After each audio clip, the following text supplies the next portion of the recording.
In the previous video of diversity in living organisms, we have seen and studied about various kingdoms of life: Monera, Protista, fungi, plantae, and Animalia. In this video, we are going to see and study about various phylums of plant kingdom.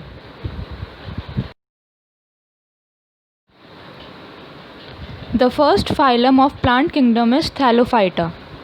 It consists of red, green, and brown algae. They don't have a lot of differentiated structure.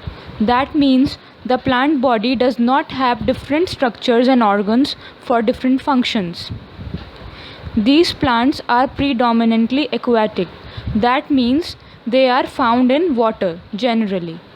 Examples are Spirogyra, Eulothrix, Cladophora, and Chara. Bryophyta is the second phylum of plant kingdom. These are the first plants to have differentiated roots and shoots. These are called the amphibians of the plant kingdom. Amphibian is an organism that can live or reside both in water and on land. The plant body is commonly differentiated to form stem and leaf-like structures. There is no specialized tissue for the conduction of water and other substances from one part of the plant body to another. Example is moss or funaria. The third phylum of plant kingdom is Pteridophyta.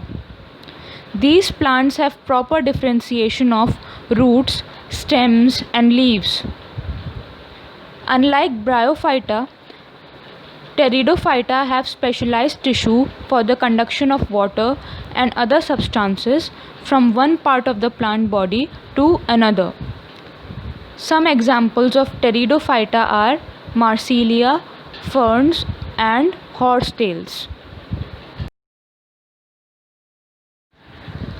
The fourth phylum of plant kingdom is Gymnosperma or gymnosperms.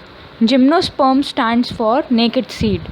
This term is derived from two Greek words. Gymno means naked and sperma means seed. The plants of this group bear naked seeds and are usually perennial. That means the plant lives for several years. It is everlasting, evergreen, and woody. Examples are pines such as deodar. They are the first phanerogams since they produce seeds which is not enclosed in a fruit. I will define this term in detail later on. The fifth and the last phylum of plant kingdom is Angiosperma. This word is made from the two Greek words. Angio means covered and sperma means seed. The seeds develop inside an organ which is modified to become a fruit. These are also called flowering plants since they bear flowers. Plant embryos in seeds have structures called cotyledons. Cotyledons are called seed leaves because in many instances they emerge and become green when the seed germinates.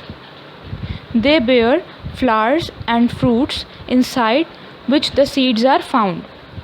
All higher plants bearing fruits and flowers come under this category, that is Angiosperma.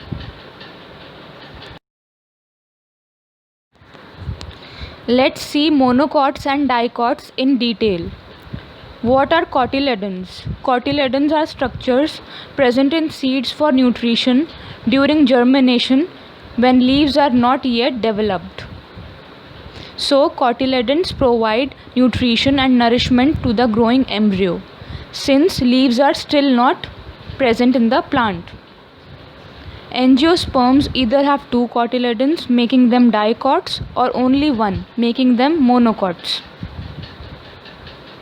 So, angiosperms are classified into dicots and monocots. When seeds have two cotyledons, they are called dicots. Dicots have tap root system and reticulate venation. Examples are mango, pea, and beans. And if seeds have only one cotyledon, they become monocots. Monocots show fibrous root system and parallel venation. Examples are all grains like wheat, maize, rice. Let's see some major differences between monocots and dicots. You can see monocots. Mono means one. So monocots have only one cotyledon. Veins usually run parallel in monocots.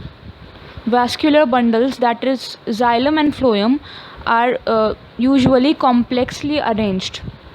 That means there is no definite pattern of their arrangement. Fibrous root system is found in monocots. The floral parts, that is petals, are usually in multiples of 3. And in dicots, di means 2. They have 2 cotyledons. Veins are arranged in a net-like arrangement. Vascular bundles are arranged in ring-like structure. In dicots, taproot system is found. Floral parts are arranged in multiples of 4 or 5. The terms cryptogamy and phanerogams have been previously mentioned in this video. You must be wondering what do these terms mean. So let's see them in detail. The thallophytes, bryophytes, and the pteridophytes have naked embryos that are called spores. The reproductive organs of plants in all these 3 groups are very inconspicuous. That means they are not very clear and they are very insignificant. And they are therefore called cryptogamy, or those with hidden reproductive organs. On the other hand, plants with well differentiated reproductive tissues that ultimately make seeds are called phanerogams. Now you can easily tell what phylums would fall under this category. Yes, you are right. Gymnosperms and angiosperms would come under this category of phanerogams. An important note that I would like to mention here is that you don't need to learn to draw diagrams of various organisms in this chapter, but you should be able to name them and classify them, and you should be well versed with the examples of various phyla.